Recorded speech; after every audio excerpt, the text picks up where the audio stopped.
Hey guys, I'm Matt. Welcome to the Mr. Maple Show. Today we're doing a 10 at 10. We have the 10 at 10. That means we add 10 new trees every single Tuesday at 10 a.m. Today's 10 at 10 is for February 7th of 2023. Hey, I'm Tim. If you're watching this live, get involved in the live chat. If you've missed this and you're not watching this live, get involved in the live chat the following day. We've got a great group of people who get involved in the live chat each and every day with all the videos coming out on Mr. Maple. Give us a like, give us a subscribe, and as always, share this with your gardening friends. Man, we got a cool lineup today. Yeah, we try to bring something new every single week here on the Mr. Maple Show. Every single Tuesday, we put 10 new plants on there. You heard me say that. It's actually 20. So sign up for our weekly emails to get to see the full 20 trees. That email comes out every day right after this video goes live. So you'll be getting that email and you'll enjoy checking that out and seeing what else is on the 10 at 10. We've got 10 of our favorite ones here to talk about today and some really exciting, fun plants. We like to mix it up, keep new stuff coming back constantly here on the Mr. Maple Show. Now, because of that, we had daily content. So we have something new coming out on our channel every single day. You're definitely going to want to check that out as well. Now, starting up today, and we've got a great winter interest Japanese maple, Acer palmatum zizhou. Yeah, why don't you hand me one of those? I read your comments. You say you like when I pick them up so you can see them distinctly. So Acer palmatum zizhou. The name actually means chicken foot. I've had Swings translate that one for me before. We've got it spelled correctly now as like the Romanji version of chicken foot, I guess.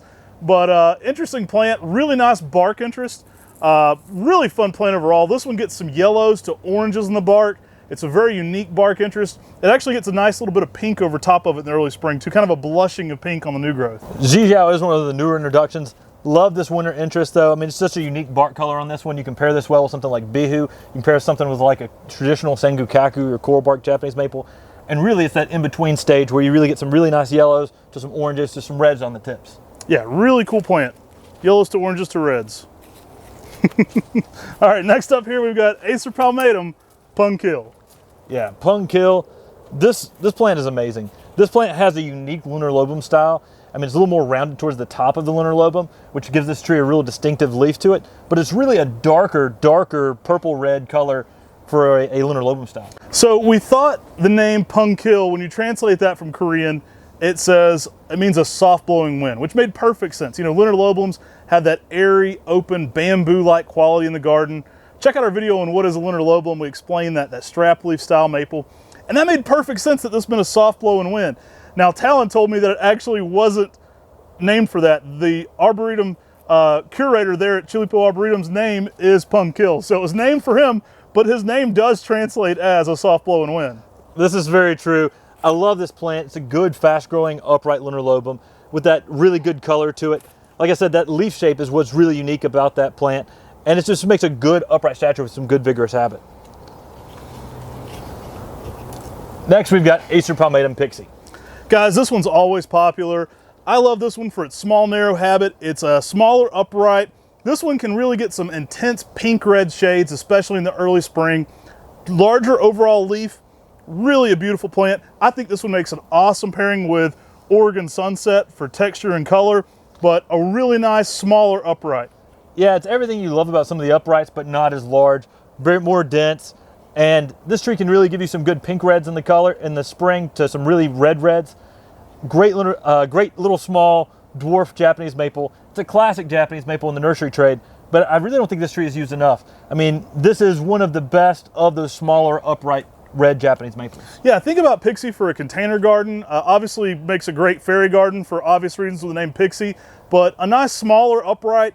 And I like to harken back to that spring color. I think it's one of the most interesting pink-red colors you can get. It fades to a little bit more of a darker red midsummer. It can fade to a green in heavy sun. If you keep it in early morning sun, late day shade, it'll hold that color longer into the season. And I've had some really intense bright reds on this one in the fall as well. Yeah, good little plant, good for containers. Now, we go from one small tree to a tree that gets pretty large. Yeah, one of my all-time favorite green lace leaves. In fact, if I was picking my favorite green lace leaf, I'm pretty sure this would be it.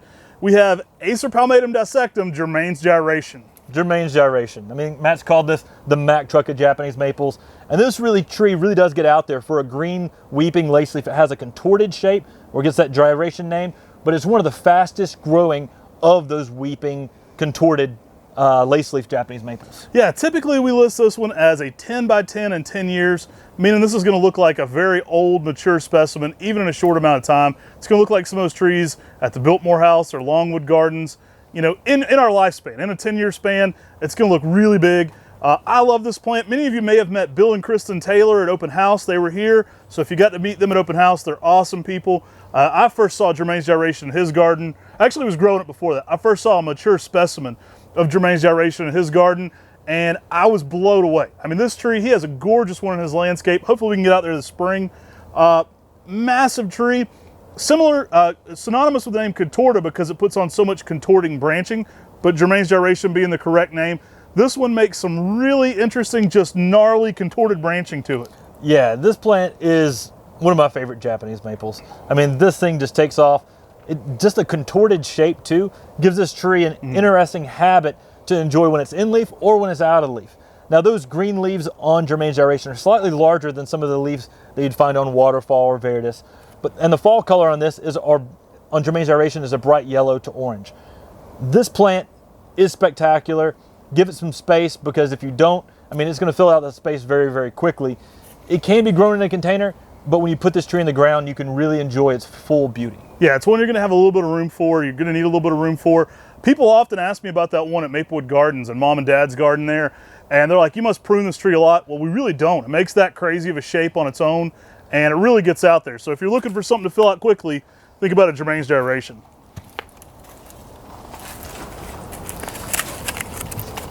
So next up, we've got Acer palmatum Cupersi dwarf.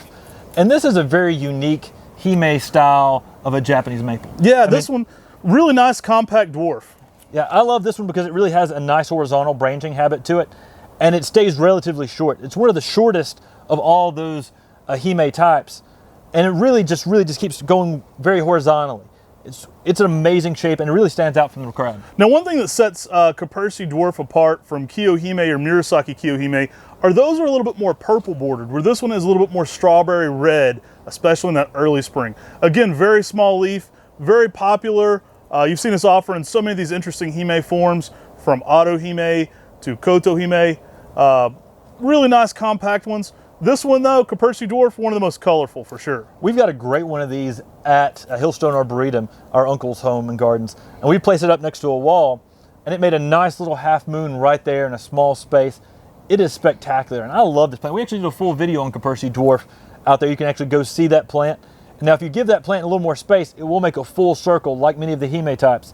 But again, it stays relatively low, so it's great for up next to a house underneath a window where you never want anything to grow above the window and block your view. This one's going to be extremely short in its habit. Guys, next up we've got yellow threads. Now this is another one by our friend Talon Buchholz. We recently aired a podcast, our top 50 plants from Talon Buchholz. Definitely go check that out if you hadn't seen it yet. You'll have to see that to see where yellow threads falls on the list. Spoiler alert, we like this one a lot. It's an awesome plant. This is another Linerlobum, so it has that strap leaf style foliage. What sets this one apart is that neon, almost highlighter to bright yellow spring interest. Yeah, I love this plant. It's a good small to mid-sized Japanese maple. Pair with something like a Villa Toronto or even a Punkhill to get the most dynamic contrast with some good color differences with a similar style leaf. I mean, this plant is really unusual and really different, giving you that yellow-green color in the spring. I mean, we've got a great video on this with nice the specimen, yeah, at Maplewood Gardens, and go check out that video for sure. You can see the amazing spring color this plant has. During the summer, it's more yellow-green than any of the other Linerlobums. It really gives you some good yellow color that you don't find in any of those Linerlobum styles. Yeah, I recommend a little bit of early morning sun to pick that color up to give it its most picked up intensity. But these are so colorful, guys. You've seen some pictures on MrMaple of just a grouping of these together in the early spring. I knew when I first heard about this one, before I'd ever got it from Talon, I was just floored about the idea of this.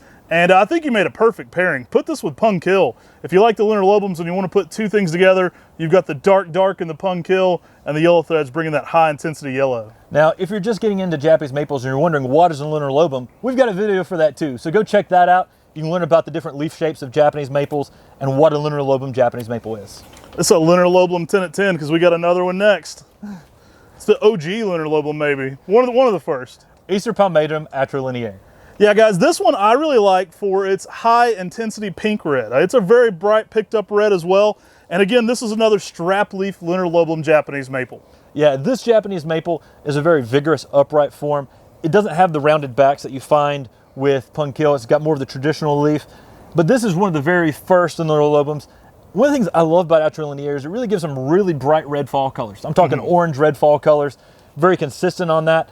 And this is a very vigorous tree, so it gets out there in the landscape and makes a beautiful specimen fairly quickly. Yeah, I think it's been around for a while, but it's still underrated. Great plant to be growing. Typically over a foot of growth a year on this one as well, so a little bit faster. And just a lovely plant. Now, everything we've talked about except for the Jijiao is zones 6 through 9. The rest of these are all going to work zones 5 through 9. So great plant to be growing there, zones 5 through 9. So guys, here's one Corbin had in his top 5 Japanese maple. Check that one out. Corbin's been doing a lot of editing for us. He really liked that Ghost Dancer had some Native American vibes there to it, which is a cool way reference for that one. Ghost Dancer is a spectacular tree that's kind of like, I would say like Ghost Series' cousin. It's like the cousin to the Ghost Series. It wasn't officially named by Talon. It was named by a neighbor of his, but Talon counts it. Yeah, he counts it as an honorary member of this. It was crazy. Talon said that he was naming his first ghost while his neighbor was coming out with Ghost Dancer. So they both were thinking the same type thing for this reticulated style of a Japanese maple. Now, Ghost Dancer will have a little bit of a purple tinge to the very edges of the leaf whenever it first leaves out. Goes to a creamy white. Then midsummer, it's going to be more of like a mint color with dark green veins in it. I mean, it's pretty spectacular with its unique reticulated variegation. And this is a plant that gives you some really nice oranges to reds in the fall. Yeah, maybe the only accepted member of the Ghost Series not named by Talon Buchholz.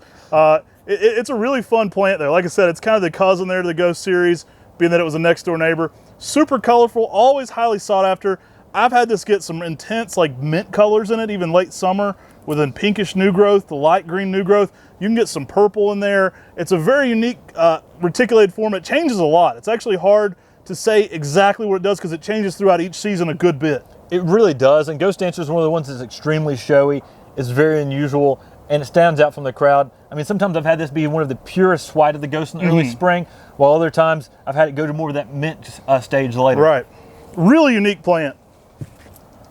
Okay, who's watching our Acer Shirosawinum showcase videos 1 through 85? Love this plant. Acer Shirosawinum Sunny. Yeah, we love Sunny. Again, another one by our friend Crispin Silva. This is an intensely orange spring-colored form. It reminds me a lot of Jordan, so it definitely has some similarities with Jordan. But I would say the thing that really sets it apart is that it can be, I mean, just intense orange in that early spring, especially if you're giving it some early morning sun. It's a vigorous one as well, so it does grow pretty quick. It puts on over a foot of growth a year. Fades to a lighter kind of orangey yellow, but that early spring color can be so bold orange. And then later in the summer, it goes to a bold yellow. I mean, it goes from bold orange to bold yellow, and then the fall, you can get some really nice oranges to reds. I mean, it goes through the full color spectrum when it comes to Japanese maples, and this plant just gives that bright, bright intensity out there, no matter what time of the season you're looking at it. Yeah, you heard me say it. I like it's definitely got some palmatum influence. I like that it gets out there a little quicker too. Like much like Jordan, it does tend to be a faster grower. Like I've seen it be over a foot, sometimes even a foot and a half of growth this season. Beautiful for that regard.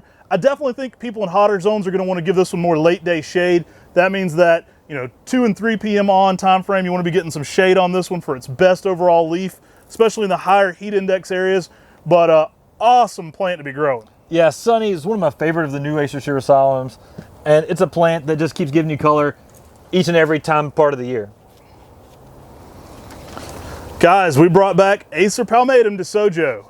Now, DeSojo is one of those plants that sells out really quickly on MrMaple.com.